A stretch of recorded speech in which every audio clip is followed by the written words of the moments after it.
Wow! Pero nag-improve yung paggapang niya. Yan ang narinig niya na yung nanay niyang tumayo. Hindi na kami nagmamahal. Mahal na lang ulit niya ako pagmulong. Natutulong na yung laptop. Anak ko, gusto ng water mo? Nete! Ano yan? Gift din?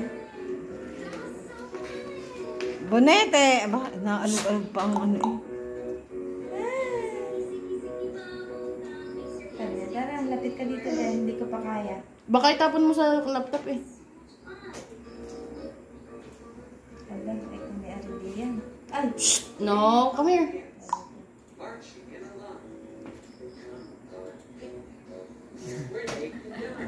Ay. Alam niyang ano eh. Ah. Hinihigip ko kasi siya eh. Butate! Hindi. Tara dito tayo. Dito tayo. Dito, tara. Tatapon mo. Sala! Tinapon.